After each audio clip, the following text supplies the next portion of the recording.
Thank you. കർത്താവിന്റെ അതിപരിശുദ്ധമായ നാമം വാഴ്ത്തപ്പെടുമാറാകട്ടെ.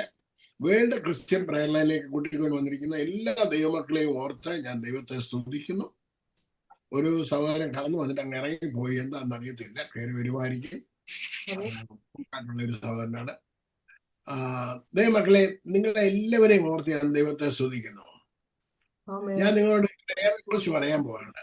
ആദ്യമായിട്ട് ഒരു പ്രയറെ കുറിച്ച് പറയണമല്ലേ ഞാനും. സാജു വി തോമസ് പറഞ്ഞ ഒരു ദൈവദാസന്റെ ലൈനിൽ ഞാൻ ഇപ്പൊ കുറച്ച് 6 മാസത്തോളമായി സംസാരിച്ചുകൊണ്ടിരിക്കുന്നുണ്ട്, പ്രസംഗിച്ചുകൊണ്ടിരിക്കുന്നുണ്ട്, ബൈബിൾ ക്ലാസ് എടുക്കുന്നുണ്ട്. ഒരാഴ്ചയിൽ 3 ദിവസം 3 ടൈമിലുണ്ട്. അതിനകത്ത് ഇന്നലെ നടന്ന ബൈബിൾ ക്ലാസ്സിൽ 14,000 പേരായിരുന്നു വാച്ച് ചെയ്തത് യൂട്യൂബില്. എൻ്റെ ജീവിതത്തില് സ്വപ്നം പോലും കാണാൻ പറ്റത്തില്ല. പക്ഷെ ഉണ്ടെങ്കിൽ 14,000 പേര് വാച്ച് ചെയ്തെന്ന് പറഞ്ഞുകൊണ്ട് കണ്ടപ്പോൾ ഞാന് എന്നെ തന്നെയോ എന്തോ ആയിരുന്നു ദൈവത്തിന്റെ പ്രവൃത്തി. ഇനിയും അതുപോലെ അനേകര് വന്ന് അറ്റൻഡ് ചെയ്യട്ടെ, അനേകര് അത്ഭുതങ്ങൾ പ്രവർത്തിക്കുവാൻ. ഞാൻ അതിനകത്ത് പഠിപ്പിച്ചുകൊണ്ടിരിക്കുന്നത് പവർ ആൻഡ് അതോറിറ്റിയാണ്. അത് നിങ്ങൾക്ക് കാണണമെന്നുണ്ടെങ്കിൽ ഗോസ്പൽ TV UP എന്നിട്ട് കഴിഞ്ഞ് കഴിഞ്ഞാൽ നിങ്ങൾക്ക് കിട്ടും. യൂട്യൂബിൽ ചെന്നിട്ട് ഗോസ്പൽ TV UP എന്നിട്ടാ കിട്ടും. അതിനകത്തിൽ K വർഗീസ് എന്ന് അടിച്ചു കഴിയുന്നുണ്ടെ എന്നെ കിട്ടും. എൻ്റെ ഒരുപാട് ടീച്ചിങ് അതിനകത്ത് കിടപ്പുണ്ട്. നിങ്ങൾക്ക് താല്പര്യം ഉണ്ടെന്നുണ്ടെങ്കിൽ ടീച്ചിങ് പഠിച്ചാൽ നിങ്ങൾക്ക് അനുഗ്രഹമാണ്, വിടുതലാണ് എന്ന് ഞാൻ പൂർണ്ണമായിട്ട് വിശ്വസിക്കുന്നു. നമ്മൾ ഇന്ന് ചിന്തിക്കാൻ പോകുന്ന ഭാഗത്തേക്ക് നമുക്ക് കടന്നു വരാം. ഇന്നത്തെ നമ്മുടെ ചിന്താവിഷയം യേശു ഉയർത്തെഴുന്നേറ്റ് പിതാവിന്റെ വലത്ത് ഭാഗത്ത് ഇരിക്കുന്നു എന്നുള്ള ഭാഗമാണ്. ഇത് 43ാമത്തെ പ്രോഫസിയാണ് ഫുൾഫിൽ ചെയ്തിരിക്കുന്നത്. ഇനി ഒരു പ്രോഫസിയുടെ ഉള്ളൂ പറയാനായിട്ട്. 44 പ്രോഫസി ഫുൾഫിൽ ചെയ്തത് ഒരുപാടുണ്ട്, എല്ലാം ഞാൻ എടുത്തിട്ടില്ല. 44 പ്രോഫസി യേശു കർത്താവ് ഫുൾഫിൽ ചെയ്തതിനെ കുറിച്ച് മാത്രമാണ് ഞാൻ നിങ്ങളുമായിട്ട് ഷെയർ ചെയ്യുന്നത്. അതൊന്ന് വായിച്ചാണ്. രണ്ട് പ്രോഫസി നമുക്കൊന്ന് വായിക്കാം. ഒന്ന് സങ്കീർത്തനം 68 18 മുതൽ 20 വരെ ഉള്ളത് ആദ്യം ഒന്ന് വായിച്ചാണ്.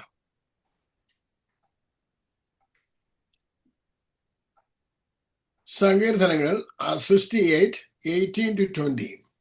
നീ ഉയരത്തിലേക്ക് കയറി ബന്ധന്മാരെ പിടിച്ചുകൊണ്ടുപോയി. യാഹ് എന്ന ദൈവം അവിടെ വസിക്കേണ്ടതിന് നീ മനുഷ്യരോടും മത്സരികളോടും തന്നെ കാഴ്ച വാങ്ങിയിരിക്കുന്നു. നമ്മുടെ രക്ഷയാകുന്ന ദൈവമായി നാൾത്തോറും നമ്മുടെ ഭാരങ്ങളെ ചുമക്കുന്ന കർത്താവ് വാഴ്ത്തപ്പെടുമാറാകട്ടെ. ദൈവം നമ്മുടെ ഉദ്ധാരങ്ങളുടെ ദൈവമാകുന്നു. മരണത്തിൽ നിന്നുള്ള നീക്കുപോക്കുകൾ കർത്താവായ യഹോവയ്ക്കുള്ളവ തന്നെ. അതെ, ദൈവം തന്റെ ശത്രുക്കളുടെ 20ാമത്തെ വാക്യം ഒരു പ്രാവശ്യം കൂടെ വായിച്ചാട്ടോ. ദൈവം നമ്മുടെ ഉദ്ധാരണങ്ങളുടെ ദൈവമാകുന്നു. മരണത്തിൽ നിന്നുള്ള നീക്കുപോക്കുകൾ കർത്താവായ യഹോവയ്ക്കുള്ളവ തന്നെ. 1-2 പേരുടെ വായിച്ചാട്ടോ. 1-2 പേരുടെ ഒന്ന് വായിച്ചാട്ടോ. നിങ്ങൾക്ക് ദൈവം നമുക്ക് ഉദ്ധാരണങ്ങളുടെ ദൈവമാകുന്നു. മരണത്തിൽ നിന്നുള്ള നീക്കുപോക്കുകൾ കർത്താവായ യഹോവയ്ക്കുള്ളത് തന്നെ.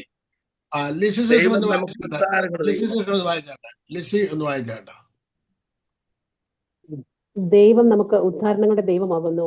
മരണത്തിൽ നിന്നുള്ള നീക്കുപോക്കുകൾ കർത്താവായ യഹോവയ്ക്കുള്ളവ തന്നെ. ഇനി വേറെ ആർക്കെങ്കിലും വായിക്കാൻ താല്പര്യമുണ്ടെ പറഞ്ഞാട്ടെ. ദൈവം നമുക്ക് ഉദ്ധാരണങ്ങളുടെ ദൈവമാകുന്നു. മരണത്തിൽ നിന്നുള്ള നീക്കുപോക്കുകൾ കർത്താവായ യഹോവയ്ക്കുള്ളവ തന്നെ. നിങ്ങൾക്ക് ആർക്കെങ്കിലും ഇന്ന് ഒരു ഉദ്ധാരണം ലഭിക്കണം എന്ന് ആഗ്രഹിക്കുന്നവരെ വായിച്ചാണ്.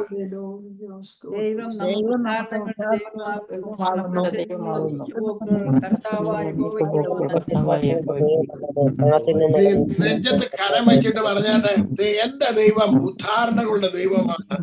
മരണത്തിൽ നിന്നുള്ള പ്രശ്നങ്ങളിൽ നിന്നുള്ള നീക്കുപോക്കുകൾ എന്റെ കർത്താവ് എനിക്ക് വേണ്ടി ചെയ്യുക തന്നെ ചെയ്യും.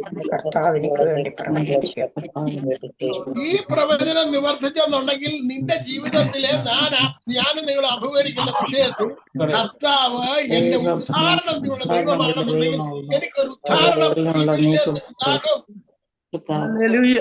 ദൈവമാകുന്നു. അത് മ്യൂട്ട് ചെയ്താട്ടെ, എല്ലാവരും മ്യൂട്ട് ചെയ്താട്ടെ. നിങ്ങൾ പ്രത്യേകം ശ്രദ്ധിക്കേണ്ടത്, ഒരു വചനം കേട്ടാൽ അത് നിങ്ങളുടെ സ്വന്തമായി മാറണം. എന്റെ ദൈവം എന്റെ കുഞ്ഞിന്റെ വിഷയത്തിൽ ഉദ്ധാരണം തരിക തന്നെ ചെയ്യും. എന്റെ സഭയുടെ വിഷയത്തിൽ, എന്റെ ജോലിയുടെ വിഷയത്തിൽ, ഞാൻ അഭിമുഖീകരിക്കുന്ന വിഷയത്തിൽ ഇതിനൊരു ഉദ്ധാരണം ഉണ്ടാകുക തന്നെ ചെയ്യും. ഇതിനകത്തുനിന്ന് ഒരു നീക്കുപോക്ക് എന്റെ കർത്താവ് ചെയ്യുമെന്ന്.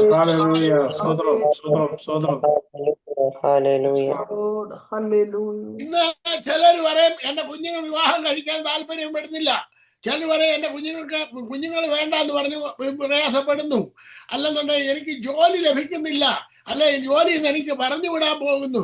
പറഞ്ഞാട്ടെ, എന്റെ വിഷയത്തിൽ എന്റെ കുടുംബത്തിൽ ഒരു ഉദ്ധാരണം ഇതുമൂലം ഇന്ന് ഉണ്ടാകുമെന്ന് ഞാൻ പൂർണ്ണമായി വിശ്വസിക്കുന്നു.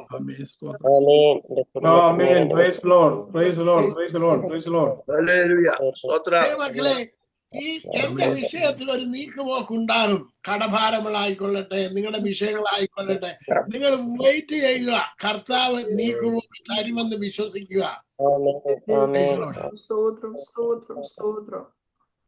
നിങ്ങൾ അഭിമുഖീകരിക്കുന്ന ഏത് വിഷയത്തിനും അതിനൊരു നീക്കുപോക്കുണ്ട്. പറഞ്ഞാട്ടെ, ഞാൻ അഭിമുഖീകരിക്കുന്ന വിഷയത്തിന് ഒരു നീക്കുപോക്ക് കർത്താവ്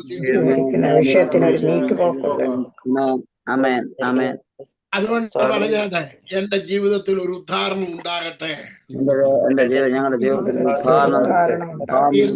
ഞാൻ അഭിമുഖീകരിക്കുന്ന വിഷയത്തിന് നിങ്ങൾ പറയുന്നത് ഞങ്ങൾക്ക് മറ്റുള്ളവരോട് പറയാൻ പറ്റത്തില്ല. അതിനൊരു നീക്കുപോക്ക് ഇന്ന്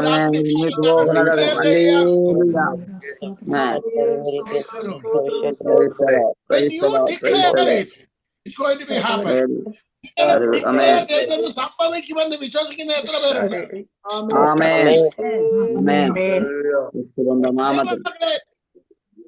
നാവിന്മാരാണ് ജീവനും മരണവും ഇരിക്കുന്നത്.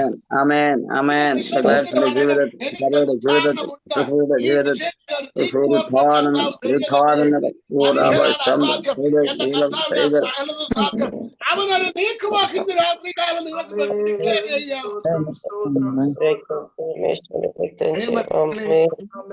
പരിഹരിക്കാൻ പറ്റാത്ത നീക്കുപോക്ക് ചെയ്യുവാൻ ഒറ്റ ആൾക്കേ പറ്റത്തുള്ളൂ. അത് നമ്മുടെ കർത്താവിന് മാത്രമേ പറ്റത്തുള്ളൂ. അത് പറയുകയാണ്, അവൻ ഉയരത്തിൽ കയറി ബദ്ധന്മാരെ പിടിച്ചുകൊണ്ടുപോയി. യാഹെന്ന ദൈവം അവിടെ വസിക്കേണ്ടതിന് മനുഷ്യരോട് തന്നെ മത്സരികളോട് തന്നെ കാഴ്ച വാങ്ങിയിരിക്കുന്നു. ഇത് നമ്മുടെ രക്ഷയായ ദൈവമായ കർത്താവ്. നാൾതോറും എന്റെ ഭാരങ്ങളെ ചുമക്കുന്ന കർത്താവ് വാഴ്ത്തപ്പെടുമാറാകട്ടെ. പറഞ്ഞാൽ, നാൾതോറും എന്റെ ഭാരങ്ങളെ ചുമക്കുന്ന കർത്താവ് എന്റെ വിഷയത്തിൽ ഭാരങ്ങളെ ചുമക്കുന്ന കർത്താവ് വാഴ്ത്തപ്പെടുമാറാകട്ടെ. അടുത്ത പ്രോഫസി വായിച്ചാട്ട് 110 സങ്കീർത്തനത്തിന്റെ 1-2 വാക്യം.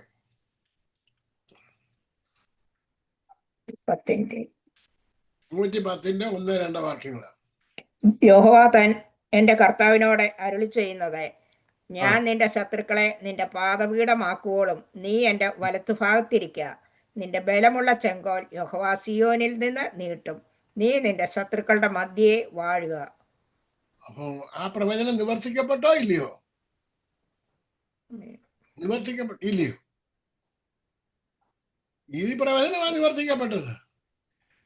നിന്റെ ശത്രുക്കൾ നിന്റെ പാദപീഠമാകുവോളം എന്റെ വലത്ത് ഭാഗത്ത് ഇരിക്കാൻ ആരോട് അല്ല ചെയ്തോ? കർത്താവിനോട് അല്ല ചെയ്തോ? അതെ. അപ്പൊ അത് നിവർത്തിക്കപ്പെട്ടോ? യേശു കർത്താവ് പിതാവിന്റെ വലത്ത് ഭാഗത്ത് ഇരിപ്പ് ഉറപ്പിച്ചോ? നിവർത്തിക്കപ്പെട്ടു. അപ്പൊ ഈ പ്രവചനം നമ്മുടെ ജീവിതത്തിൽ നമ്മുടെ ശത്രുക്കൾ നമ്മുടെ പാദപീഠം വരുമെന്ന് വിശ്വസിക്കുന്ന എത്ര പേരുണ്ട്? വിശ്വസിക്കാനായി പ്രയാസം. വിശ്വസിക്കുന്നവരാൽ മാത്രമേ അടയാളങ്ങൾ നടക്കത്തുള്ളൂ. വിശ്വസിക്കണം. എന്താണ് വിശ്വസിക്കേണ്ടത്? കർത്താവ് നമ്മളെ ഈ എബ്രായ ലേഖനം 12-ാം അധ്യായത്തിന്റെ 2-ാമത്തെ വാക്യം ഒന്ന് വായിച്ചാണ്. എബ്രായ ലേഖനം വിശ്വാസത്തിന്റെ നായകനും പൂർത്തി വരുത്തവനുമായ യേശുവിനെ നോക്കുക. തന്റെ മുമ്പിൽ വെച്ചിരുന്ന സന്തോഷമോർത്ത് അവൻ അപമാനം അലക്ഷ്യമാക്കി ക്രൂശിനെ സഹിക്കുകയും ദൈവസിംഹാസനത്തിന്റെ വലത്തുഭാഗത്തിരിക്കുകയും ചെയ്തു. അപ്പൊ ദൈവസിംഹാസനത്തിന്റെ വലത്തുഭാഗത്തിരുന്നു എന്നുണ്ടെങ്കിൽ അപമാനത്തെ അലക്ഷ്യമാക്കി ക്രൂശിനെ സഹിച്ചത് എന്തിനു വേണ്ടിയായിരുന്നു? ശത്രുക്കളെ പാദപീഠമാക്കാൻ. അവിടെ വായിച്ചത് എന്തുവായിരുന്നു? ഉന്നോട് വായിരുന്നത് ആമേൻ. വിശ്വാസത്തിന്റെ നായകനും പൂർത്തി വരുത്തുന്നവനുമായ യേശുവിനെ നോക്കുക. തന്റെ മുമ്പിൽ വെച്ചിരുന്ന സന്തോഷമോർത്ത് അവൻ അപമാനം അലക്ഷ്യമാക്കി ക്രൂശിനെ സഹിക്കുകയും ദൈവസിംഹാസനത്തിന്റെ വലത്തുഭാഗത്തിരിക്കുകയും ചെയ്തു. നമുക്കൊരു ലക്ഷ്യം ഉണ്ടായിരിക്കണം. എനിക്ക് എന്റെ കർത്താവിനോട് കൂടെ ഇരിക്കണം. അപ്പൊ നമ്മൾ എന്ത് ചെയ്യണം? ചില പ്രതികൂലങ്ങൾ, പ്രശ്നങ്ങൾ വന്നാൽ അതിനെ സഹിക്കാനായിട്ട് പഠിക്കണം. ഹലോ, ഈ പ്രശ്നങ്ങളെയും പ്രതികൂലങ്ങളെയും കണ്ടിട്ട് കരലറി കൂവി വിളിച്ച് കരയുന്നതിനകത്ത് യാതൊരു അർത്ഥവുമില്ല. കർത്താവ് പ്രതികൂലങ്ങളെ കണ്ടിട്ട്, ഞാൻ ഇന്ന് രാവിലെ പറഞ്ഞ മാതിരി, അത് നിങ്ങൾ പ്രത്യേകം ശ്രദ്ധിച്ചോണം. എന്റെ ഏറ്റവും ഇളയ കുഞ്ഞിന് 7 ആഴ്ച പ്രായമുണ്ട്. ഈ 7 ആഴ്ച പ്രായമുള്ള കുഞ്ഞിന് ഒറ്റ കാര്യമേ അറിയത്തുള്ളൂ. എന്തോ അറിയാവുന്നത്? എങ്ങനെ കിടന്ന് കരയും? മലന്ന് കിടന്നോ കമന്ന് കിടന്നോ എങ്ങനെയായിരിക്കും കരയുന്നത്? അത് അപ്പി ഇട്ടാലും കരയും, മൂത്രം ഒഴിച്ചാലും കരയും, വിശന്നാലും കരയും. അപ്പൊ അമ്മ കണ്ടില്ലെങ്കിൽ കരയും, അമ്മ എടുത്തില്ലെങ്കിൽ കരയും, വേറെ ആടെ കൈ ചെന്നാലും കരയും. ഇത് കരയാനേ അറിയത്തുള്ളൂ. ഇന്നത്തെ പെന്തിക്കോസുകാർക്ക് ഇത് മാത്രമേ അറിയത്തുള്ളൂ. 7 ആഴ്ചത്തെ പ്രായമേ ആയിട്ടുള്ളൂ. എന്ന് എപ്പോ നോക്കിയാലും കരച്ചിലേയും പോലും വിളിമേ ഉള്ളൂ. ഇത് കണ്ടപ്പോഴാണ് എനിക്ക് മനസ്സിലായത് ഇവരുടെ പ്രശ്നം എന്തുവാ. ഇതുവരെ അവർ വളർന്നിട്ടില്ല. നിങ്ങളുടെ കുഞ്ഞുങ്ങൾ വളർന്നില്ല, നിങ്ങൾക്ക് പ്രശ്നമുണ്ടോ ഇല്ലയോ?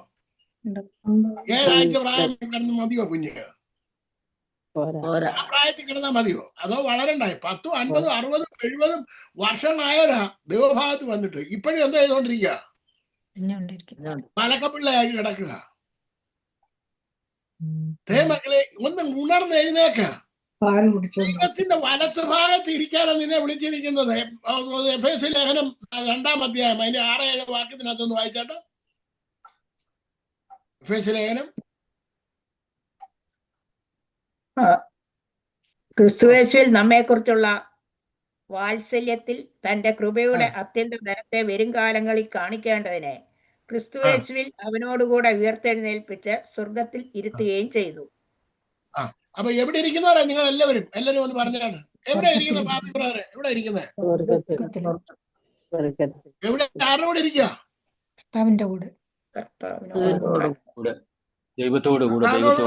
കർത്താവിന്റെ വലത്തുഭാഗത്ത് കയറി ഇരുന്നോണ്ടാണ് എന്ത് ചെയ്തോണ്ടിരിക്കുന്നത്?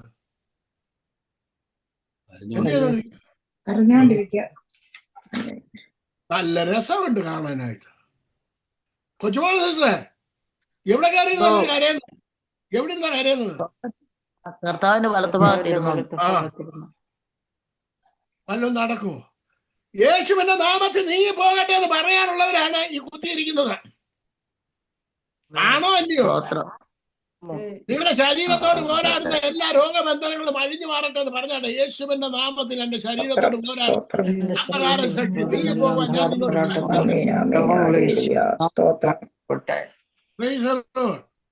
മകളെ, നിങ്ങളൊന്ന് ഒന്ന് ചടപടഞ്ഞൊന്ന് എഴുന്നേക്കുന്നേ.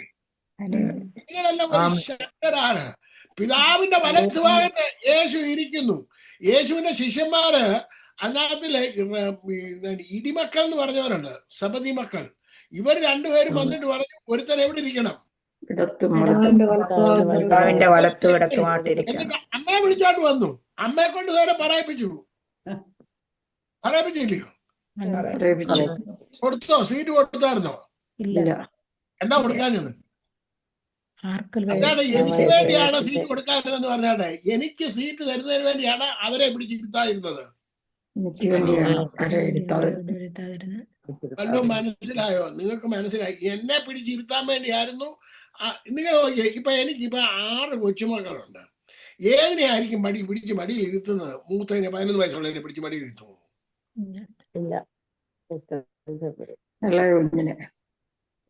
ഏറ്റവും ഇളയതിനെ അല്ല പിടിച്ചിരുത്താൻ പറ്റുള്ളൂ. അതേപോലെ നമുക്കിപ്പം നമ്മളെ പിടിച്ചിരുത്താൻ വേണ്ടി കർത്താവിന് കൊതി വന്നിട്ട് വാത്സല്യം വരും കാലങ്ങളിൽ കാണിക്കേണ്ടതിന് പിടിച്ചിരുത്തിയിരിക്കുക. അപ്പൊ അവിടെ ഇരുന്നോണ്ട് പറയണ, യേശുവിന്റെ നാമത്തിൽ എനിക്ക് വിരോധമായി നിൽക്കുന്ന എല്ലാ പ്രോഗ്രാമുകളും യേശുവിന്റെ നാമത്തിൽ നീങ്ങിപ്പോകട്ടെ. ആമേൻ. സ്തോത്രം. ആമേൻ. യേശു ആരുടെ വലതുഭാഗത്താണ് ഇരിക്കുന്നത്? പിതാവിന്റെ വലത്ത്. ദൈവത്തിന്റെ എന്നിട്ടാണ് ഈ പിതാവായ വലത് കരം വലത് ഭാഗം എന്നൊക്കെ പറയുന്നതിന്റെ അർത്ഥം എന്തുവാ? വലത് കരം വലത് ഭാഗം എന്നൊക്കെ പറയുന്നതിന്റെ ശക്തിയുള്ള സ്ഥലം. വലതുകരം ഇടത് കൈ വീര്യം ഇടത് കൈ പ്രവർത്തിക്കും. വശമുള്ളവർ എത്ര പേരുണ്ട്? ഇടത് കൈ വശമുള്ളവരെ വളരെ ചുരുക്കം ആൾക്കാരേ ഉള്ളൂ, അല്ലയോ? എന്നാൽ കൂടുതൽ ആൾക്കാർക്ക് വലത് കരമാണ്, ആ ശക്തിയെ കാണിക്കുന്നതാണ്, അല്ലേ? അപ്പൊ വലത്ത് ഭാഗത്ത് ഇരുത്തിയിരിക്കുകയാണ്. അപ്പൊ ദൈവത്തിന്റെ ശക്തിയുടെ അടുത്താണ് നിന്നെ ഇരുത്തിയിരിക്കുന്നത്. ഞാൻ മുമ്പേ പറഞ്ഞു, ബെഞ്ചമിൻ എന്ന് പറഞ്ഞു കഴിഞ്ഞാൽ പേരിന്റെ അർത്ഥം എന്തുവാ? Son of right hand. അപ്പൊ സൺ ഓഫ് റൈറ്റ് ഹാൻഡ് ആണ്. അപ്പൊ ബെഞ്ചമിൻ നെതന്യാഹു എന്ന ലോകം മുഴുവനും, ഇപ്പൊ ന്യൂസുകാർ മുഴുവനും, ലോകം മുഴുവനും വിളിച്ചു പറയുന്ന കർത്താവ് അവിടെ എഴുന്നേക്കാണ്. സൺ ഓഫ് റൈറ്റ് ഹാൻഡ്, എന്റെ റൈറ്റ് ഹാൻഡിനെ കുറിച്ചാണ് പറയുന്നത്. അവരെ വെറുതെ വിടുമോ? അവരെ നശിക്കാൻ സമ്മതിക്കുമോ? ഇല്ലെന്ന്. നമ്മൾ ഒരു വചനം കിട്ടിയാൽ അതിനകത്തുനിന്ന് അതിന്റെ രഹസ്യങ്ങളെ അല്ല മർമ്മങ്ങളെ കണ്ടെടുത്തിട്ട് അതിന്റെ നന്മ അനുഭവിക്കാനായിട്ട് നമ്മൾ പഠിക്കണം. Price the Lord. അതിന്റെ വീര്യങ്ങൾ മുഴുവൻ വലിച്ചെടുക്കാൻ പഠിക്കണം. നിങ്ങൾ നമ്മൾ ഈ ജ്യൂസ് ഉണ്ടാക്കുന്നുടനെ ഈ ഓറഞ്ചോ നാരങ്ങയോ പിഴിയുന്നുണ്ടെ എങ്ങനെ പിഴിഞ്ഞെടുക്കും? പിഴിഞ്ഞെടുക്കത്തില്ലയോ? മുഴുവനും പിഴിഞ്ഞെടുത്തിട്ട് പിന്നെ വെള്ളത്തിൽ ഒന്നുകൂടെ മുക്കിയിട്ട് ഒന്നുകൂടെ ഞെരടി പിന്നെ പിഴിഞ്ഞെടുക്കും, ഇല്ലയോ? എടുക്കത്തില്ലയോ? എടുക്കുമോ ഇല്ലയോ? എന്തിനാ എടുക്കുന്നത്? ജ്യൂസും കിട്ടാൻ. അതിന്റെ മുഴുവൻ ജ്യൂസും ഈ പോകണം എന്ന് പറഞ്ഞവര് ഒരു വചനം കിട്ടിയാൽ അതിന്റെ മുഴുവൻ ജ്യൂസും പിഴിഞ്ഞെടുക്കാൻ പഠിക്കണമെന്നേ.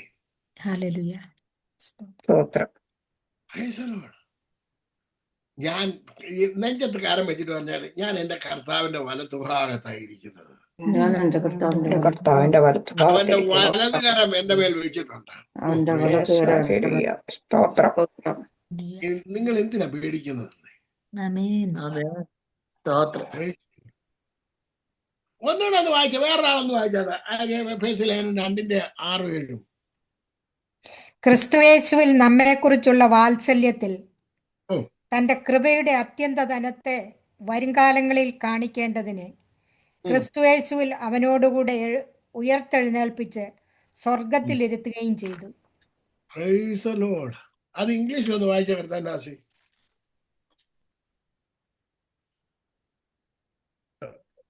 And hath raised us up together and made us sit together in heavenly places in Christ Jesus, that is that in the age to come he might shew the exceeding riches of his grace in his kindness toward us through Jesus Christ. നമ്മളോടുള്ള കാരുണ്യയുടെ കൃപയുടെ അത്യന്ത ധനത്തെ കാണിക്കേണ്ടതിന് വേണ്ടി നമുക്ക് വരുന്ന രോഗം പൊക്കി കാണിക്കേണ്ടവനെന്ന്. എന്നാൽ അവിടെ ഇരുത്തിയതിന് ശേഷം ഈ ആൾക്കാർ പറയുന്നതെല്ലാം കർത്താവ് എന്നെ ഈ രോഗത്തിലൂടെ നടത്തുന്നത്, കഷ്ടത്തിലൂടെ നടത്തുന്നത് എന്നൊക്കെ പറഞ്ഞു കഴിഞ്ഞാൽ എങ്ങനെ എനിക്ക് അങ്ങോട്ട് വിശ്വസിക്കാൻ പറ്റുന്നില്ല. ഇത് പറയാൻ തന്നെ ലജ്ജ തോന്നുന്ന വേണ്ടായോ? എവിടെ ഇരുന്നോണ്ടാ പറയുന്നത്? പറഞ്ഞേ.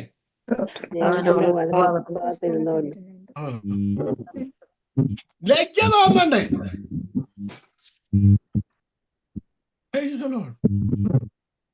എന്റെ കർത്താവ്, പ്രൈസ് ദി ലോർഡ്, എനിക്കൊരു ഉദാഹരണം ഉണ്ടെന്നേ. Praise the Lord. എന്റെ വിഷയത്തിനൊരു ഉദാഹരണമുണ്ട്, എന്റെ വിഷയത്തിനൊരു നീക്കുപോക്കുണ്ട്. എന്റെ കർത്താവ് ഉയർത്തെഴുന്നേറ്റ് പിതാവിന്റെ വലത്തുഭാഗത്ത് അവൻ കഷ്ടങ്ങളെ സഹിച്ച്, നിന്ദകൾ സഹിച്ച്, പ്രയാസങ്ങളെ സഹിച്ച്, എന്റെ കഷ്ടങ്ങളെ, എന്റെ നിന്ദകളെ, എന്റെ പ്രയാസങ്ങളെ അവൻ പിതാവിന്റെ വലത്തുഭാഗത്ത് ഇരിക്കുന്നത് എന്നെയും അവന്റെ അത്യന്ത ധനത്തെ കാണിക്കേണ്ടതിന് അവനോട് കൂടെ പിടിച്ചിരുത്തിയിരിക്കുകയാണ്. അതുകൊണ്ട് എനിക്കൊരു ഉദാഹരണമുണ്ട്. എന്റെ വിഷയത്തിനൊരു നീക്കുപോക്കുണ്ട്. ഞാനെന്നും ഇങ്ങനെ പോകത്തില്ല. അതിനൊരു നീക്കുപോക്ക് ഉടനെ തന്നെ വരിക തന്നെ ചെയ്യും. ഞാൻ അതിനായി കാത്തിരിക്കുന്നു. എനിക്കറിയത്തില്ല നിങ്ങൾ അഭിമുഖീകരിക്കുന്ന ഏത് വിഷയമാണെന്ന്, എങ്ങനെയാണ് നിങ്ങളുടെ പ്രശ്നങ്ങൾ കൈകാര്യം ചെയ്യുന്നത്. നിങ്ങൾ ഒന്നും കൈകാര്യം ചെയ്യേണ്ട, കർത്താവ് കൈകാര്യം ചെയ്യും. അവൻ നീക്കുപോക്ക് ഉണ്ടാക്കി തരും. Price the Lord. അടുത്തത് മത്തായിയുടെ സുവിശേഷം 22-ാം അധ്യായത്തിലാണ്. അതിന്റെ 41 മുതൽ 46 വരെയുള്ള വാക്യങ്ങള് ഒന്ന് വായിച്ചു. പരീശന്മാർ ഒരുമിച്ച് കൂടിയിരിക്കുമ്പോൾ 41 തൊട്ടല്ലേ? ആ, പരീശന്മാർ ഒരുമിച്ച് കൂടിയിരിക്കുമ്പോൾ യേശു അവരോട്, ക്രിസ്തുവിനെ കുറിച്ച് നിങ്ങൾക്ക് എന്തു തോന്നുന്നു? അവൻ ആരുടെ പുത്രൻ എന്ന് ചോദിച്ചു. ദാവീദിന്റെ പുത്രൻ എന്ന് അവർ പറഞ്ഞു. അവൻ അവരോട്, എന്നാൽ ദാവീദ് ആത്മാവിൽ അവനെ കർത്താവ് എന്ന് വിളിക്കുന്നത് എങ്ങനെ? ഞാൻ നിന്റെ ശത്രുക്കളെ നിന്റെ പാദപീഠമാക്കുവോളും എന്റെ വലത്തുഭാഗത്തിരിക്ക എന്ന് കർത്താവ് എന്റെ കർത്താവിനോട് അരുളി ചെയ്തു എന്ന് അവൻ പറയുന്നുവല്ലോ. ദാവീദ് അവനെ കർത്താവ് എന്ന് പറയുന്നുവെങ്കിൽ അവന്റെ പുത്രനാകുന്നത് എങ്ങനെ എന്ന് ചോദിച്ചു. അവനോട് ഉത്തരം പറവാൻ ആർക്കും കഴിഞ്ഞില്ല. അന്നു മുതൽ ആരും അവനോടൊന്നും ചോദിപ്പാൻ തുനിഞ്ഞതുമില്ല.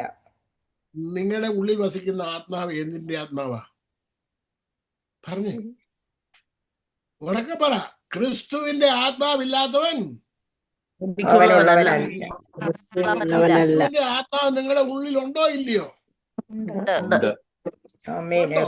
ഉണ്ടെന്ന് തോന്നുന്നുണ്ടെങ്കിൽ 43, 44 വാക്കുകളൊന്ന് വായിച്ചാണ്. അവൻ അവരോട് എന്നാൽ ദാവീദ് ആത്മാവിൽ അവനെ കർത്താവ് എന്ന് വിളിക്കുന്നത് എങ്ങനെ? ഞാൻ നിന്റെ ശത്രുക്കളെ നിന്റെ പാദപീഠമാക്കുവോളം എന്റെ വലതുഭാഗത്ത് ഇരിക്ക എന്ന് കർത്താവ് എന്റെ കർത്താവിനോട് അരുളി ചെയ്തു എന്ന് അവൻ പറയുന്നുവല്ലോ. ദാവീദ് അവനെ കർത്താവ് എന്ന് പറയുന്നുവെങ്കിൽ അവന്റെ പുത്രൻ ആകുന്നത് എങ്ങനെ എന്ന് ചോദിച്ചു. അപ്പൊ ഈ ദാവീദ് പുത്രനിൽ വസിച്ച ക്രിസ്തുവിന്റെ ആത്മാവ് എന്റെ ഉള്ളിൽ വസിക്കുന്ന ഉടനെ നമ്മുടെ ശത്രുക്കൾ നമ്മുടെ പാദപീഠമാക്കുമോ ഇല്ലയോ? പറഞ്ഞേ, നിങ്ങൾ എത്ര പേര് വിശ്വസിക്കുന്നുണ്ട്?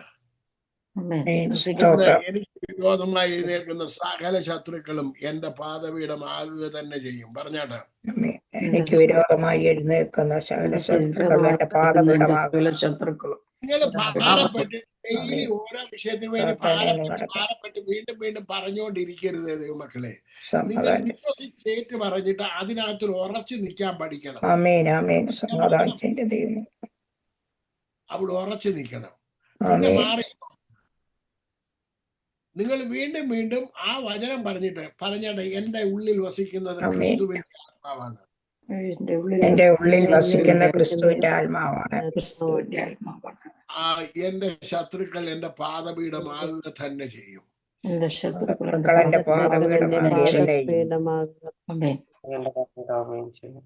മക്കളെ, നിങ്ങൾ വിശ്വസിക്കുമ്പോഴാണ് ഓരോ കാര്യങ്ങൾ നടക്കുന്നത്. സമാധാനത്തിന്റെ ദൈവമോ വേഗത്തിൽ സാത്താനെ നിങ്ങളുടെ കാൽ കീഴെ ചതച്ചു കളയും. ഇന്ന് രാവിലെ ഞാൻ ലിസി സിസ്റ്ററും ലൈനിലുണ്ടായിരുന്നു. അന്നേരം പറഞ്ഞതാണ് ബെഞ്ചമിൻ നെതന്യാഹു എന്നുള്ളത്, റേസ് ദ റൈറ്റ് ഹാൻഡ്. ഇന്ന് കർത്താവിന് അത്രയും നേരമായിട്ടും എന്തു വന്നില്ലെന്നാ പറഞ്ഞത്?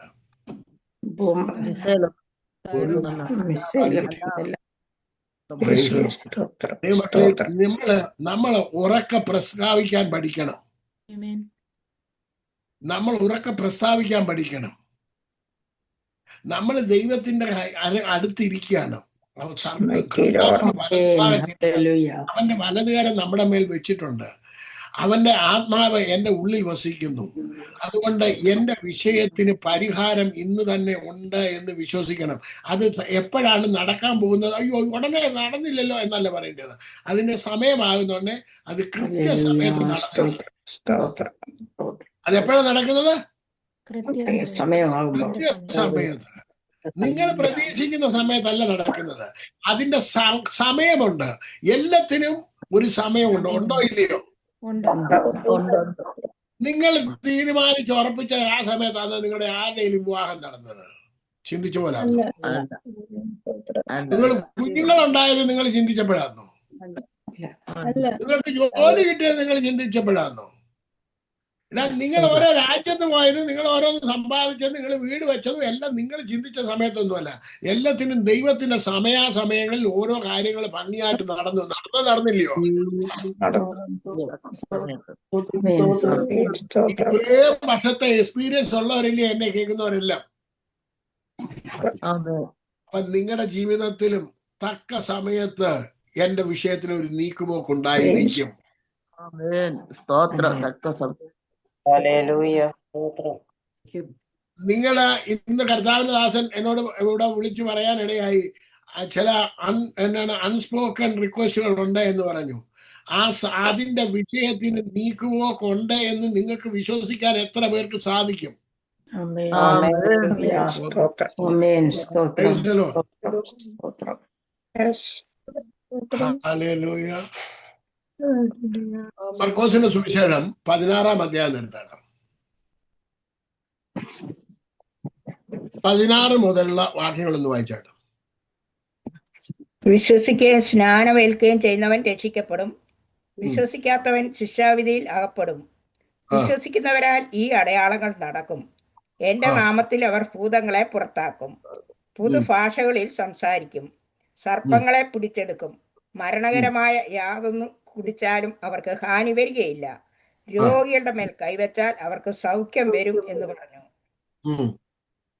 പിന്നെ അടുത്തത്, ഇങ്ങനെ കർത്താവായ യേശു അവരോട് അരുളി ചെയ്ത ശേഷം സ്വർഗത്തിലേക്ക് എടുക്കപ്പെട്ടു, ദൈവത്തിന്റെ വലത്തുഭാഗത്തിരുന്നു.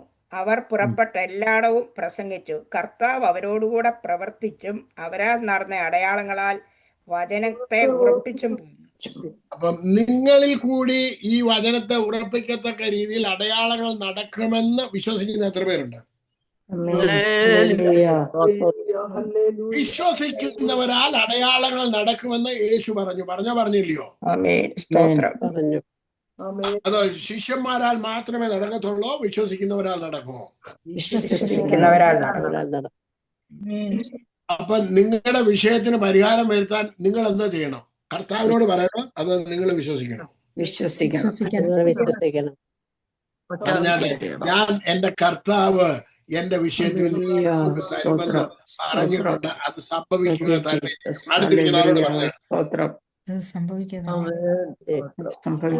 എന്റെ വിഷയത്തിന് നീക്കുപോക്ക് കർത്താവ് അരുളി ചെയ്തു, അത് സംഭവിക്കുക തന്നെ ചെയ്യും. ഞാൻ അത് വിശ്വസിക്കുന്നു, അത് സംഭവിക്കുക തന്നെ ചെയ്യും.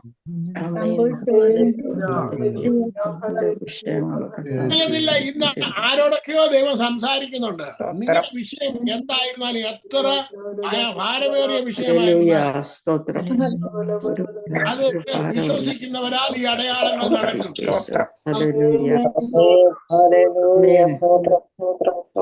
ഞാന് കഴിഞ്ഞ ദിവസം ഈ സാജു ബ്രദറിനകത്ത് ഞാൻ ചില കുറച്ച് കാര്യങ്ങളൊക്കെ പറഞ്ഞു. അന്നേരം എനിക്കൊരാൾ മെസ്സേജ് ഇട്ടു, പാസ്റ്ററെ പാസ്റ്ററിന്റെ പ്രസംഗം, പാസ്റ്റർ അച്ചായ എന്നാണ് വിളിക്കുന്നവർ മിക്കവാറും ആൾക്കാർ, അച്ചായന്റെ പ്രസംഗം വളരെ അനുഗ്രഹമായിരുന്നു, ഒരു നല്ല മോട്ടിവേഷൻ പോലുണ്ടായിരുന്നു.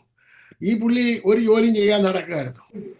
ഇന്ന് മുതൽ ഞാൻ ഒരു ജോലി ചെയ്യാൻ തീരുമാനിച്ചു. ആ ജോലി എന്താന്ന് വെച്ച് കഴിഞ്ഞാൽ, നേരത്തെ അദ്ദേഹത്തിന്റെ വീട്ടിൽ തന്നെ വീട്ടിലെ ഊണെന്ന് പറഞ്ഞ ഒരു പരിപാടി ഉണ്ടായിരുന്നു, അത് സ്റ്റോപ്പ് ചെയ്തിരിക്കുകയായിരുന്നു. പുള്ളി ബൈബിൾ കോളേജിലൊക്കെ പോയി ഇതൊക്കെ പഠിച്ചു കഴിഞ്ഞു. അപ്പൊ പറഞ്ഞ് ഞാൻ ഇന്ന് മുതൽ അതങ്ങ് തുടങ്ങാൻ പോവാ.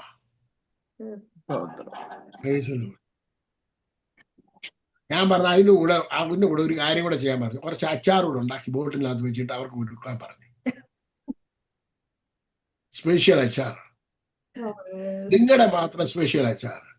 ഈ സുവിശേഷം പറയാൻ പറ്റിയ ഒരു പരിപാടിയാണ് ഞാൻ പറഞ്ഞു. കാരണം വരുന്നവരെല്ലാം വിശ്വാസികളല്ലല്ലോ വരുന്നത്. ഇപ്പൊ പ്രസംഗിക്കാൻ പോയതല്ലേ ആരോടായിരുന്നു? ഈ തുള്ളി ഇപ്പൊ ഇതിനകത്ത് വരുന്ന ആരൊക്കെയാ? ഇവിടെ ഭക്ഷണം കഴിക്കാൻ വരുന്ന വിശ്വാസിയാണോ അവിശ്വാസികളോ? അവിശ്വാസികൾ. അപ്പൊ ഇദ്ദേഹത്തിന് സുവിശേഷം പറയാൻ ഏറ്റവും പറ്റിയ മാർഗം എന്തുമായിരുന്നു?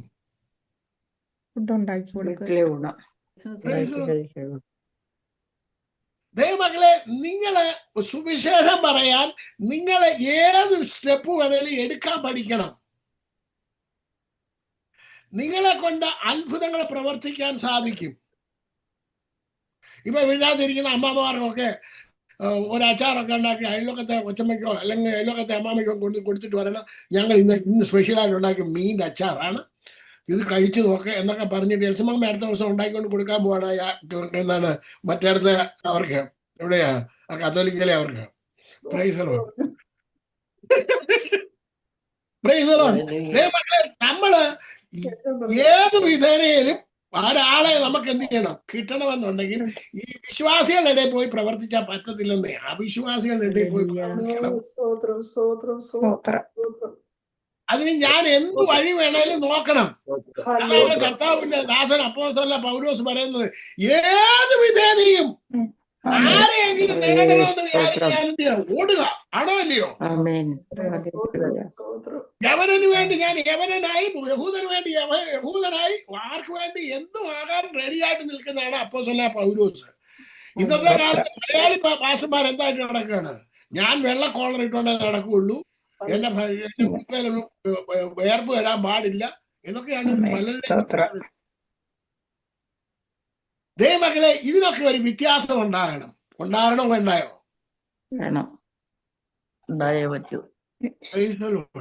നിങ്ങളെ കൊണ്ട് അത്ഭുതങ്ങളെ സൃഷ്ടിക്കാൻ സാധിക്കും. പറഞ്ഞാട്ടെ, അടുത്തിരിക്കുന്ന ആളിന്റെ തൊട്ടിൽ പറഞ്ഞാട്ടെ, ഇതെല്ലാം തന്നെ നിങ്ങൾ തന്നെ താൻ പറഞ്ഞാട്ടെ, ഇന്ന് മുതൽ ഞാൻ അത്ഭുതങ്ങളെ പ്രവർത്തിക്കുക തന്നെ ചെയ്യും. അത്ഭുതങ്ങളെ പ്രവർത്തിക്കുക. കാരണം വിശ്വസിക്കുന്നവരാൽ നടക്കുമെന്ന് കർത്താവ് പറഞ്ഞത്, ഞാനല്ല പറഞ്ഞത്. ആണോ ജോസാമേശ്വരൻ? ജോസാമേശ്വരൻ വിശ്വസിക്കുന്നു അതോ എന്ന് രോഗമാണെന്ന് വിശ്വസിക്കുന്നു? എന്തോ വേണ്ടത്? വിശ്വസിക്കുന്നു.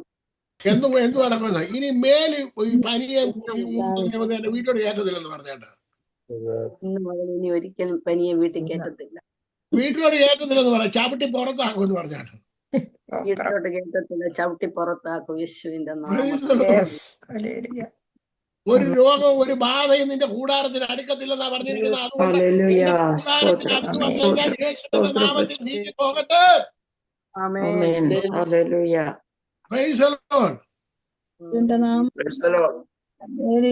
മക്കളെ, എന്നും രോഗിയായിട്ടിരിക്കാനല്ല വിളിച്ചിരിക്കുന്നത്. ആണോ? എന്നും രോഗിയായിട്ടിരിക്കണോ?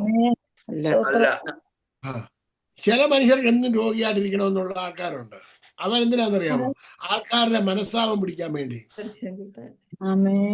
ഞാൻ ഈ രോഗസൗഖ്യത്തെ കുറിച്ചൊക്കെ നല്ല രീതിയിൽ പഠിച്ചു. ഒരാൾക്ക് ഇപ്പൊ ഞാൻ പ്രാർത്ഥിച്ചാൽ സൗഖ്യം വരുമെന്ന് എന്റെ ഹൃദയത്തിൽ എനിക്ക് നല്ല ഒരു ബോധം ഉണ്ടായപ്പോൾ ഞാൻ ഒരു അച്ഛനൊക്കെ ചെന്നു, അച്ഛൻ ഞാൻ ഇപ്പൊ പ്രാർത്ഥിച്ചാൽ അച്ഛന് സൗഖ്യം വരും, അച്ഛന് വേണ്ടി പ്രാർത്ഥിക്കട്ടെ എന്ന് പറഞ്ഞു. അദ്ദേഹം പറഞ്ഞു, മോനച്ച ഞാൻ ഇവിടെ ഒന്ന് ചുമ്മാ ഒന്ന് ഇരുന്നോട്ടെ. മോനച്ചനെ പണി നോക്കാൻ പറഞ്ഞു. പ്രാർത്ഥിക്കാൻ പറയുന്ന അച്ഛനാ പറയുന്നത്, മോനച്ചനെ പണി നോക്കാൻ. എന്താ കാര്യം എന്താണെന്ന് അറിയാമോ? അല്ലെന്നേ, പ്രാർത്ഥിച്ചാൽ ഈ പുള്ളിക്ക് രോഗസൗഖ്യം ഉണ്ടായി എഴുന്നേറ്റ് നടക്കണം, പിന്നെ സ്വയമായി വല്ലതൊക്കെ ചെയ്യണം. അല്ലെന്നുണ്ടെങ്കിലോ ഭാര്യ കുളിപ്പിക്കും, ഭാര്യ ഒരുക്കി തിണ്ണക്കിരുത്തും, ആഹാരം കിട്ടും. നമുക്ക് സമയത്ത് പിള്ളേർ വന്ന് കാണും, പിള്ളേരെല്ലാം പപ്പ എങ്ങനെയുണ്ട് എന്തുണ്ടെന്നൊക്കെ പറഞ്ഞ് സന്തോഷമാണ്, കാശും കിട്ടും. വരുന്നവരും പോകുന്നവരും എല്ലാം കാശും കൊടുക്കും. ഈ പുള്ളിക്ക് സൗഖ്യമാകണമെന്ന് നല്ല ആഗ്രഹമുണ്ടോ? മക്കളെ, പെന്തക്കോസ്തിൽ അനേകർക്ക് സൗഖ്യമാകണമെന്ന് ഒരു മനസ്സും ഇല്ല. പിന്നെ നാട്ടുകാരെ കൊണ്ട് ഇങ്ങനെ പ്രാർത്ഥിപ്പിക്കുക. ഞാൻ തമാശയല്ല ഈ പറയുന്നത്. നിങ്ങൾ ആരോടെങ്കിലും പറഞ്ഞാൽ ഇപ്പൊ ഞാൻ സൗഖ്യമായ ഇപ്പൊ ഞാൻ പ്രാർത്ഥിച്ച സൗഖ്യമാകും, അച്ഛൻ എഴുന്നേക്കാൻ തയ്യാറാണെന്ന് ചോദിച്ചു നോക്കിയേ. അവരപ്പം പറയും, ലിസി ഒന്ന് മാറി നിൽക്കുക, ഇപ്പൊ എനിക്ക് സമയമില്ല, നമുക്ക് പിന്നെ പ്രാർത്ഥിക്കണം എന്ന് പറയും. ഫറവോൻ പറഞ്ഞത് തന്നെയാ. ഫറവോനോട് മോശ ചോദിച്ചു, ഞാൻ ഈ തവള മാറിപ്പോകാൻ എപ്പ പ്രാർത്ഥിക്കണം എന്ന് ചോദിച്ചു. എന്താ പറഞ്ഞത്? മറുപടി എന്താ പറഞ്ഞേ? നാളെ മതി എന്ന് പറഞ്ഞു. ലോകത്തിൽ വല്ലോ പറയുമ്പോ തവളയാ കൂടെ നടക്കുന്നത്. കിടക്കുന്നിടത്ത് അവള, ഇരിക്കുന്നിടത്ത് അവള, തിന്നുന്നിടത്ത് അവള. ഞാൻ മോശ പ്രാർത്ഥിച്ച അപ്പൊ തന്നെ എന്ത് ചെയ്യും? തവള മാറിപ്പോകും. പക്ഷെ മാറിപ്പോ നാളെ മാറിപ്പോയാൽ മതി എന്ന് പറഞ്ഞു. ഇതാണ് ഇന്നത്തെ മക്കളെ. നിങ്ങൾക്ക് മനസ്സുണ്ടോ സൗഖ്യമാകുവാൻ? മനസ്സുണ്ടോ? സൗഖ്യമാകും. എന്റെ ഈ ഷോൾഡറില് ഭയങ്കര പെയിനാണ്. ഇജി എന്നാത്തിലുണ്ടോ? ഇജി എന്ത് ചെയ്യും?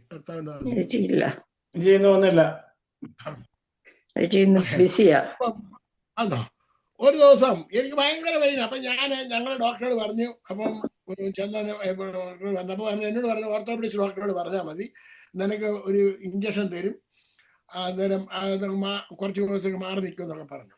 ഓക്കെ.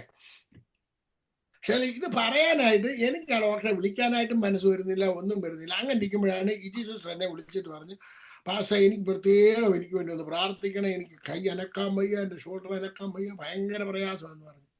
ഞാൻ പറഞ്ഞു അതിനെ പ്രാർത്ഥിക്കാമെന്ന് പറഞ്ഞു. ഞാൻ പറഞ്ഞ ഷോൾഡറിലോട്ട് കരം വെക്കാൻ പറഞ്ഞു. കരം വെച്ചു. പുള്ളിക്കാരി കരം വെച്ചു, ഞാനും എൻ്റെ കരം വെച്ചു. ഷോൾഡറിന് വേണ്ടി പ്രാർത്ഥിച്ചു. പുള്ളിക്കാരത്തേക്ക് സൗഖ്യമായോ ഇല്ലയോ എന്ന് എനിക്കറിയത്തില്ല, എനിക്ക് സൗഖ്യമായി, അത്രേ എനിക്കറിയത്തുള്ളൂ. പുള്ളിക്ക് സൗഖ്യം കിട്ടിയില്ല. വിശ്വസിക്കുന്നവരാൽ അടയാളങ്ങൾ നടക്കും. ഇതിന്റെ രഹസ്യം എന്താണെന്നൂടെ പറയാം. ആർക്കെങ്കിലും അസുഖം ഉണ്ടെന്നുണ്ടെങ്കിൽ അവർക്ക് വേണ്ടി പ്രാർത്ഥിക്കാൻ നിങ്ങൾ തയ്യാറായി കഴിഞ്ഞാൽ നിങ്ങളുടെ അസുഖം പെട്ടെന്ന് മാറി കിട്ടും. സ്തോത്രം. ഇത് വലിയ രഹസ്യമാണ്. ശരിയാ. യോബിന് വേണ്ടി പ്രാർത്ഥിച്ചോ? സ്നേഹിതന്മാർക്ക് വേണ്ടി. യോബിന്റെ വിഷയത്തിന് പരിഹാരം വന്നോ? ആണോ അല്ലയോ? നിങ്ങൾ ഇത് ആവുമാലും കുത്തിയിരിച്ച് നിങ്ങൾക്ക് വേണ്ടി പ്രാർത്ഥിച്ചുകൊണ്ടിരിക്കുക. നിർത്തന്നേ. നിങ്ങളെക്കാട്ടി പ്രശ്നമുള്ളവർ ഒത്തിരി വഴി കിടപ്പുണ്ട്, റോഡിലുണ്ടെന്നേ, അതിലൊക്കെ. ഇതേ രോഗമുള്ളവരെ കണ്ടുപിടിക്കുക, ഈ അസുഖമുള്ളവരെ കണ്ടുപിടിക്കുക. അയ്യോ അമ്മാമ്മ അച്ഛാ ഒന്നും പേടിക്കണ്ട, ഞാൻ ഇപ്പൊ പ്രാർത്ഥിക്കുക, ഇപ്പൊ തന്നെ സൗഖ്യമാകുമെന്ന് പറഞ്ഞാൽ മാത്രം മതി. കർത്താവ് പറഞ്ഞ വിശ്വസിക്കുന്നവരാൽ എന്താണ് നടക്കും? ഞാൻ രോഗികളുടെ മേൽ കൈവച്ചാൽ സൗഖ്യം വരും. കർത്താവിന്റെ വലതുകരം എന്നോട് കൂടെ ഉണ്ടെന്ന് പറഞ്ഞാണ്. കർത്താവിന്റെ വലതുകരം എന്നോട് കൂടെ ഉണ്ടെന്ന് പറഞ്ഞാണ്. നിങ്ങൾ ദൈവത്തിന്റെ വലതു ഭാഗത്തായി ഇരിക്കുന്നതും ഇനി പേടിക്കാനെന്താ ഉള്ളത്?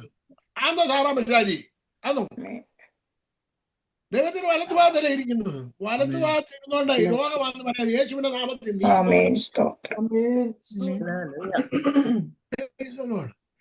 എന്തെല്ലാം വന്നെന്ന് പറഞ്ഞാൽ അതിന് നീക്കുപോക്ക് കർത്താവ് ചെയ്തു തരും. ദൈവങ്ങളെ നിങ്ങൾ അങ്ങ് ഡിക്ലെയർ ചെയ്യാനായിട്ട് പഠിക്കണം. എന്ത് ചെയ്യാൻ പഠിക്കണം? എന്ത് വന്നെന്ന് പറഞ്ഞാലും ഡിക്ലെയർ ചെയ്യാൻ പഠിക്കണം. നിങ്ങൾക്ക് ഞാൻ ഒരാളെ അത്ഭുതങ്ങളെ സൃഷ്ടിച്ച ഒരു മനുഷ്യനെ നമ്മൾ കാണിക്കാം. അപ്പോസ്തല പ്രവൃത്തി 6-ാം അധ്യായം എടുത്താണ്. ഈ പുള്ളിയുടെ ജോലി ഫുഡ് എടുത്തു കൊടുക്കുന്നതായിരുന്നു. എന്ത് ജോലിയായിരുന്നു? Food supply ചെയ്യുന്നവനായിരുന്നു. ആരെ? എന്ത് ജോലിയാ? ഫുഡ് എടുത്തു കൊടുക്കുന്ന ജോലിയായിരുന്നു. അന്നേരത്ത് അപ്പോസ്തല പ്രവൃത്തി 6-ാം അധ്യായം എടുത്തോ? എടുത്തോന്നുണ്ടെങ്കിൽ 6 മുതലുള്ള വാക്യങ്ങളൊന്ന് വായിച്ചോട്ടെ. അപ്പോസ്തലന്മാരുടെ മുമ്പാകെ നിർത്തി അവർ പ്രാർത്ഥിച്ച് അവരുടെ മേൽ കൈവച്ചു. ദൈവവചനം പരന്നു. യെരൂശലേമിൽ ശിഷ്യന്മാരുടെ എണ്ണം ഏറ്റവും പെരുകി. പുരോഹിതന്മാരിലും വലിയൊരു കൂട്ടം വിശ്വാസത്തിന് അധീനരായി തീർന്നു. അനന്തരം സ്തെഫാനോസ് കൃപയും ശക്തിയും നിറഞ്ഞവരായി ജനത്തിൽ വലിയ അത്ഭുതങ്ങളും അടയാളങ്ങളും ചെയ്തു. ലിബർട്ടീനർ എന്ന പേരുള്ള അപ്പൊ സ്തെഫാനോസ് കൃപയും ശക്തിയും നിറഞ്ഞവനായി ജനത്തിന്റെ ഇടയിൽ എന്ത് ചെയ്തു? അത്ഭുതങ്ങളും ഈ പുള്ളി അപ്പോസ്തലനായിരുന്നോ? പുള്ളിയുടെ ജോലി എന്തോ? മേശമേൽ ശുശ്രൂഷിക്കുവാൻ. മേശമേൽ ശുശ്രൂഷിക്കാൻ സപ്ലയർ ആയിരുന്നു, അല്ലയോ? കുക്ക് പോലും അല്ല, സപ്ലയർ ആയിരുന്നു. കർത്താവിന് ഒരു സപ്ലയറെ ഉപയോഗിക്കാൻ പറ്റുമോ? വെള്ളം കൊടുക്കുന്നവനെ വിളിക്കുന്നതാണ് പാനപാത്രവാഹൻ. എന്താണ് പറയുന്നത്? പാനപാത്രം എന്ന് പറഞ്ഞാൽ പാനം കൊഴിക്കുന്ന പാത്രം പിടിക്കുന്നവനെന്നാ. അപ്പം ഇവന്റെ ഇദ്ദേഹത്തിന് ജോലി എന്തുവാ? വെള്ളം കൊടുക്കുന്നവൻ. ആർക്ക്? രാജാവിന് വെള്ളം കൊടുക്കുന്നവൻ. അവന്റെ പേരെന്തുവായിരുന്നു? അദ്ദേഹത്തിന്റെ പേര്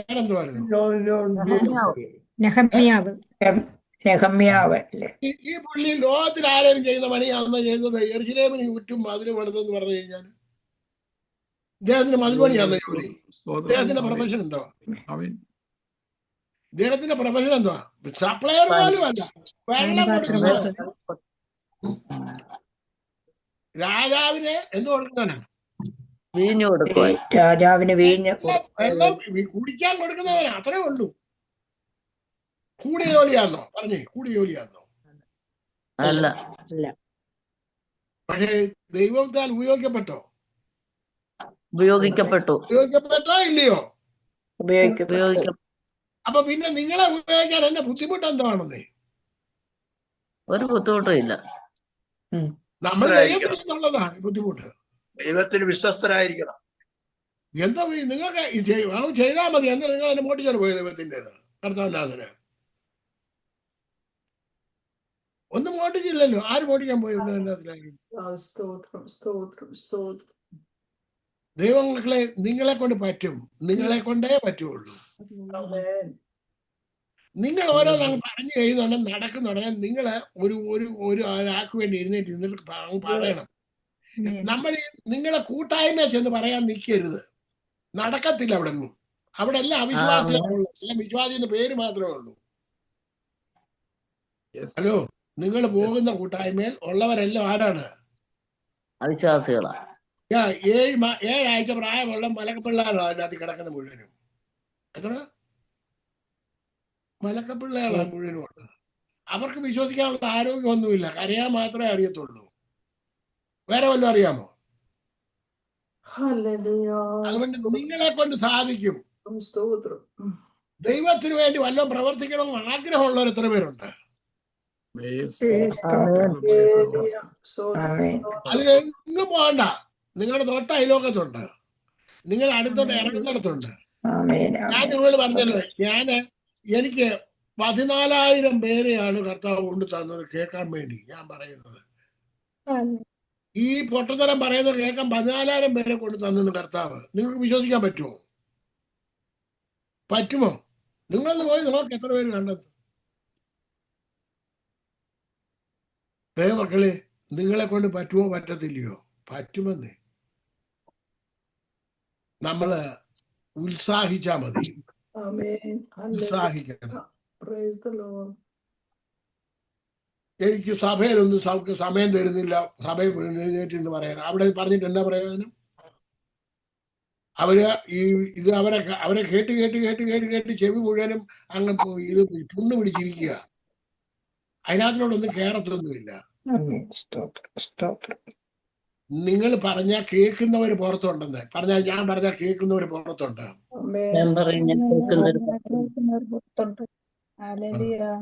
അവരോട് പറയണം, നിങ്ങൾ അവർക്ക് വേണ്ടി പ്രാർത്ഥിക്കണം. നമ്മളെ കൊണ്ട് നടത്താൻ സാധിക്കും. നിങ്ങളെല്ലാം കർത്താവിന്റെ ശിഷ്യരായിട്ട് മാറണം. ഓരോ ദിവസവും ഓരോ അത്ഭുതങ്ങൾ പ്രവർത്തിക്കണം. അടുത്ത ആഴ്ച അത്ഭുതം പ്രവർത്തിച്ചുകൊണ്ട് വരുമെന്ന് നിങ്ങൾ എത്ര പേര് പറയാൻ പറ്റും? നിങ്ങൾ എത്ര പേര് തീരുമാനമെടുക്കും? അടുത്ത വ്യാഴാഴ്ച ഞാൻ അത്ഭുതം പ്രവർത്തിക്കുക കൊണ്ടുവരുമെന്ന് പറഞ്ഞാണ്. അനുമാനം കൊണ്ട് പറ്റുമെന്ന്.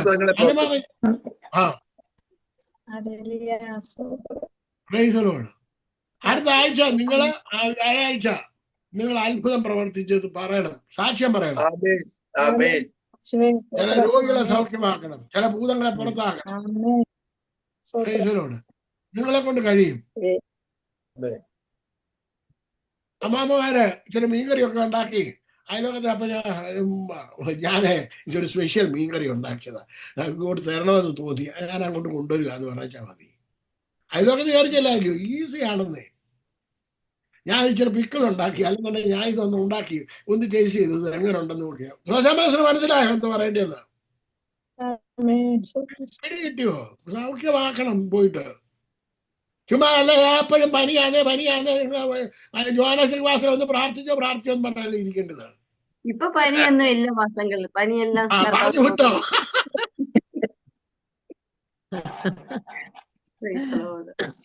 പനിക്ക് ഗെറ്റ് ഔട്ട് പറഞ്ഞല്ലേ. അടുത്ത വീട്ടിലെ ആൾക്കാരുടെ പനി പറഞ്ഞു വിടണം. നിങ്ങളുടെ കുഞ്ഞുങ്ങൾ അനുഗ്രഹം പ്രാപിക്കണമെന്നുണ്ടോ? അടുത്ത വീട്ടിലെ കുഞ്ഞിന് ഭയങ്കരമായിട്ടുള്ള പ്രശ്നമുണ്ട്. ഹൈപ്പറാ കൊച്ചൻ. കന്നഡ സ്കൂളിൽ ഒരു കുഞ്ഞിന്റെ മുട്ട് ഇങ്ങനെ മാറിപ്പോയി. 3 പെന്തക്കോസുകാരി കുഞ്ഞുങ്ങളുണ്ട്.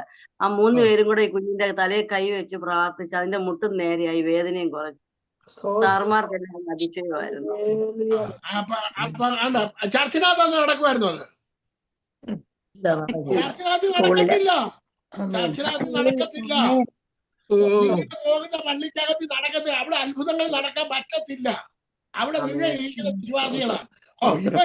ആരാടാ പ്രാർത്ഥിക്കാൻ? ഈ പിള്ളേരാരാ പ്രാർത്ഥിക്കാൻ? വലിയ വലിയ ഉപദേശിമാരെ വിളിച്ചോണ്ട് വരണമെന്ന് പറയും, അഭിഷേകമുള്ളവരെ വിളിച്ചോണ്ട് വരണമെന്ന് പറയും. അവര് വിശ്വസിക്കത്തുമില്ല, പ്രാർത്ഥിക്കത്തുമില്ല. പിന്നെ കർത്താവേ മനസ്സലിവ് തോന്നണേ, കണ്ണു തോന്നണമേ എന്ന് പറയത്തേ ഉള്ളൂ. ഇപ്പൊ കണ്ടോ അത്ഭുതങ്ങൾ പുറത്തു വരുന്ന കണ്ടോ? നിങ്ങളെ എഴുന്നേക്കണമെന്നേ. ഓരോ വീടുകളിലും ഓരോരുത്തർ അനുഭവിക്കുന്ന വ്യത എന്തുമാത്രം ഉണ്ടെന്ന് അറിയാമോ? പിള്ളേർ ഡ്രഗ്സ് അഡിക്റ്റ് ആണ്, ആൽക്കോഹോൾ അഡിക്ഷൻ ആണ്. കൊച്ചു പിള്ളേരെ ഇപ്പൊ ഗുണ്ടകളായിട്ട് നടക്കുന്ന കാലയളവാ. ആണോ അല്ലയോ? നിങ്ങൾക്കല്ലേ അറിയാവുന്ന നാട്ടിലുള്ളവർക്ക്. ആണോ? പിശാച് ബാധിച്ച് കിടക്കുകയാണ്. ഇപ്പൊ അയലോകത്ത് മനുഷ്യന് കയറാൻ പറ്റുന്നില്ല. പണ്ടൊക്കെ എന്ന് പറഞ്ഞു കഴിഞ്ഞാൽ അയലോകത്ത് അങ്ങോട്ടും ഇങ്ങോട്ടും കയറാമായിരുന്നു. ഇപ്പൊ കയറാൻ പറ്റുന്നില്ല. ഇപ്പൊ ഇടിച്ചു കയറിയാലേ പറ്റുള്ളൂ. എങ്ങനെ കയറണം? അതേ പറ്റുള്ളൂ. നമുക്കല്ലേ ആവശ്യം കർത്താവിനെ കൊണ്ട് കൊടുക്കേണ്ടത്. ആണോ അല്ലയോ? നിങ്ങളെ കൊണ്ട് ചെയ്യാൻ സാധിക്കും. നിങ്ങളെ കൊണ്ട് എല്ലാവരും എന്നെ കേൾക്കുന്ന സകല മനുഷ്യരോട് എനിക്ക് ഒറ്റ കാര്യം പറയാനുള്ളൂ. നിങ്ങൾ അത്ഭുതങ്ങൾ പ്രവർത്തിക്കുന്നവരായിട്ട് ഒരു വചനം വായിക്കണം. നിങ്ങൾ വായിക്കണം, കർത്താവേ ഇന്ന് എനിക്ക് വേണ്ടി ഒരു വാതിൽ തുറന്നു തരുമാറാകണം. ഒരു രോഗിയെ എന്റെ മുന്നേ കൊണ്ടുതരണം. ഒരു പ്രയാസമുള്ളവനെ എന്റെ മുന്നേ കൊണ്ടുതരണം. നിങ്ങൾ എല്ലാ ദിവസവും പ്രാർത്ഥിക്കണം, ഇന്ന് എനിക്ക് ഒരു പ്രയാസമുള്ള ഒരാളെ എന്റെ മുന്നേ കൊണ്ടുതരണം. പ്രതികൂലത്തിൽ കടന്നു പോകുന്ന ഒരു വ്യക്തിയെ എന്റെ മുന്നേ കൊണ്ടുതരണം. ഈ പ്രോബ്ലം ഉള്ളിടത്തല്ലാതെ സോൾവ് ചെയ്യേണ്ട കാര്യമുണ്ടോ? പ്രോബ്ലം ഇല്ലാത്തവർക്ക് നിങ്ങൾ കടയിൽ പോകുന്നുടനെ, നിങ്ങൾ റോഡിൽ കൂടെ നടക്കുന്നുടനെ ആരെങ്കിലും കാണുകയാണ് വലിയ പ്രയാസം കൂടെ പോകുന്നത് കാണുന്നുണ്ടെങ്കിൽ നിങ്ങൾക്ക് തന്നെ മനസ്സിലാവും ഈ സഹോദരി വളരെ പ്രയാസത്തിൽ കൂടെ പോകുന്നത്. എന്നിട്ട് മുട്ടി പുറത്തോട്ട് തട്ടിയിട്ട് പറയണം, ഞാൻ ഒരു വാക്ക് പ്രാർത്ഥിക്കാം, വലിയ പ്രയാസം തോന്നുന്നുണ്ട്, നടക്കാൻ പ്രയാസം, എന്തോ പ്രയാസം തോന്നുന്നുണ്ട്, ഞാൻ ഒരു വാക്ക് പ്രാർത്ഥിക്കട്ടെ എന്നൊന്ന് പറഞ്ഞാൽ മതി. ഞാനങ്ങനെ ചെയ്യാറുണ്ട്. അത്ഭുതങ്ങൾ നടക്കും. നിങ്ങളെല്ലാം ഈ വെറുതെ ഭയങ്കര കേട്ടിട്ട് ഇരിക്കാതെ നിങ്ങളെ കൊണ്ടൊക്കെ എന്തെങ്കിലുമൊക്കെ ചെയ്യണം. നിങ്ങളെല്ലാം ഉത്സാഹമുള്ളവരായിട്ട് മാറണം. അല്ലാതെ എന്നും കുറച്ച് പ്രസംഗങ്ങൾ കേട്ടു, അത് നല്ലതായിരുന്നു, നമുക്ക് പോയി കിടന്ന് ഉറങ്ങാം, അതല്ല വേണ്ടത്. കേട്ടു, ഞാൻ ചെയ്യണം. കർത്താവ് പറഞ്ഞു, ഒരു വാക്കിനോട് വായിക്കാണ്. അത് മത്തായി യോഹന്നാന്റെ സുവിശേഷം 11-ാം അധ്യായം അതിന്റെ 40-ാമത്തെ വാക്യം.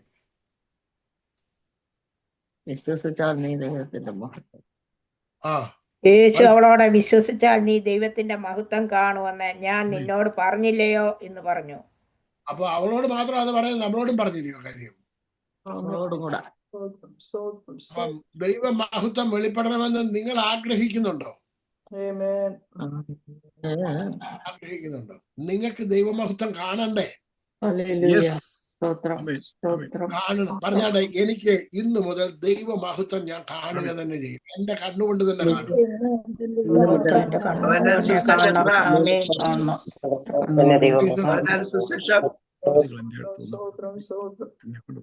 കർത്താവേ കാരണം തോന്നണേ, മനസ്സിൽ തോന്നണേ ഒന്നും പറയരുത്. അവിടെ ചെന്നിട്ട് യേശുവിന്റെ നാമത്തിൽ സൗഖ്യമാകട്ടെ എന്ന് ഒറ്റ വാക്ക് പറഞ്ഞു വെച്ചാൽ മതി.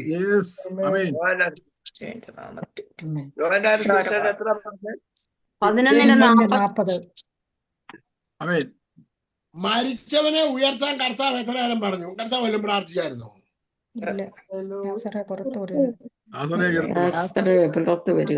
കർത്താവ് പറഞ്ഞു, പാമ്പുകളെയും തേളുകളെയും ശത്രുവിന്റെ സകല ബലത്തെയും ചവിട്ടുവാൻ ഞാൻ നിങ്ങൾക്ക് അധികാരം. ഇപ്പോഴത്തെ പുതിയ ഉപദേശം എന്താണെന്നറിയാമോ? യേശു പഴയ നിയമമാണ് പഠിപ്പിച്ചത്, യേശു പുതിയ നിയമത്തിനല്ല. ഇന്ന് വേറെ ആൾ പറയുന്ന കേട്ടു, യേശു പറഞ്ഞു കണ്ണ് ചുഴഞ്ഞു കളയണമെന്ന് പറഞ്ഞു, നിന്നെ കൊണ്ട് കഴിയുമോ? യേശു പറഞ്ഞു കൈ മുറിച്ച് കളയണമെന്ന് പറഞ്ഞു, നിന്നെ കൊണ്ട് കഴിയുമോ? യേശു പറഞ്ഞതെല്ലാം ഭയങ്കര ഹാർഡ് അല്ലായിരുന്നു.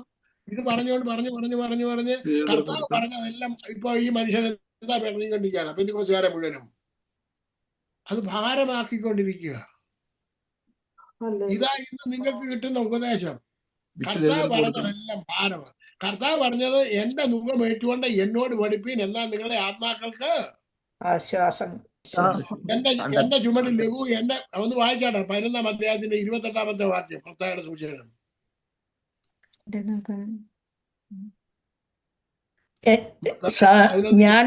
ഞാൻ സൗമ്യതയും താഴ്മയും ഉള്ളവനാകയാൽ എന്റെ മുഖം ഏറ്റുകൊണ്ട് എന്നോട് പഠിപ്പീൻ, എന്നാൽ നിങ്ങളുടെ ആത്മാക്കൾക്ക് ആശ്വാസം കണ്ടെത്തും. എന്റെ മുഖം പഠിച്ചു കഴിഞ്ഞാൽ നിങ്ങൾക്ക് ആശ്വാസം കിട്ടുമോ?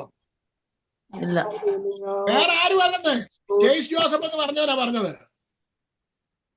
ഇന്ന് കേട്ട കാര്യം ഞാൻ ഈ പറയുന്നത്. നിങ്ങളൊന്ന് കേട്ടു നോക്കാം, ഞാൻ അയച്ചു തരാം. നിങ്ങൾക്ക് ഗുണമുണ്ടാകണം, നന്മ ഉണ്ടാകണം, കർത്താവിൽ നിന്ന് പഠിക്കുക. എല്ലാവർക്കും ഭയങ്കര ഇഷ്ടമാണ്, പൊക്കിക്കൊണ്ട് കിടക്കുക. മക്കളെ, ഞാൻ നിങ്ങളോട് പറയട്ടെ, ഈ സ്നേഹം നടിച്ച് നാശത്തിലേക്ക് കൊണ്ടുപോയിക്കൊണ്ടിരിക്കുക അനേകര്. നിങ്ങൾ ദൈവസന്നിധി വരണോ? നിങ്ങൾക്ക് കർത്താവ് പറഞ്ഞത് എന്താന്ന് വെച്ചാൽ പഠിക്ക്. യേശു പഠിപ്പിച്ചത് പഠിക്ക്. കേട്ടു, എനിക്ക് സങ്കടം തോന്നിപ്പോയി. പറഞ്ഞ് നിങ്ങളെല്ലാം പാപികളാക്കുക. റോമാലേഖനം 3-ാം അധ്യായം എടുക്കുക, വായിച്ചു നോക്ക്. അപ്പൊ ഈ കേട്ടവരെല്ലാം അങ്ങനെ നിങ്ങൾ എന്തെങ്കിലും തെറ്റിച്ചാൽ നിങ്ങൾ പാപികളാണെന്ന് പാപത്തിൽ നിന്ന് രക്ഷ നേടിയല്ലേ ഇങ്ങോട്ട് വന്നേക്കുന്നത്? ആണോ അല്ലയോ? അവനെ പിന്നെ പാപിയാക്കേണ്ട കാര്യം വല്ലതും ഉണ്ടോ? ഉണ്ടോ ഇല്ലയോ? നിങ്ങളെ രക്ഷയിലേക്ക് നടത്തിയോ കർത്താവ് നിങ്ങളെ നടത്തിയോ? യേശുവിനെ കർത്താവിന്റെ രക്ഷിതാവായിട്ട് നടത്തിയോ? ആരെങ്കിലും പറഞ്ഞു? അപ്പൊ ഇപ്പൊ നിങ്ങൾ പാപികളാണോ പാപരഹിതരാണോ? പറഞ്ഞേ.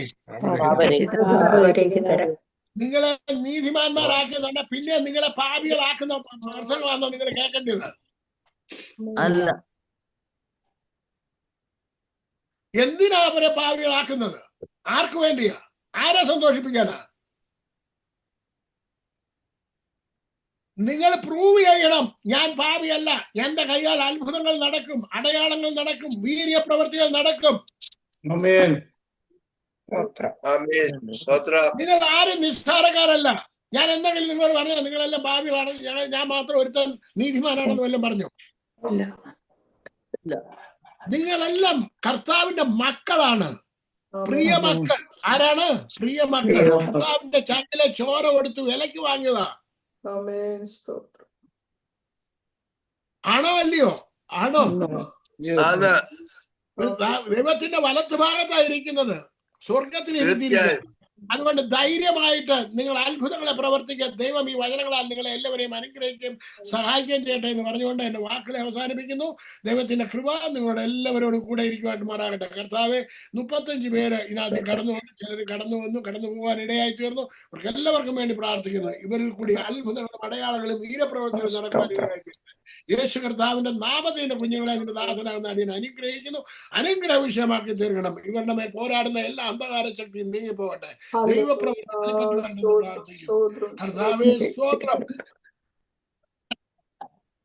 ദൈവം ഇവർക്ക് ഹല്ലേലൂയ ഉദ്ധാരം നൽകി കർത്താവ് ഇവരുടെ വിഷയങ്ങൾക്ക് പരിഹാരം എത്തുന്നവരായി യേശു കർത്താവിന്റെ നാമത്തിൽ തന്നെ.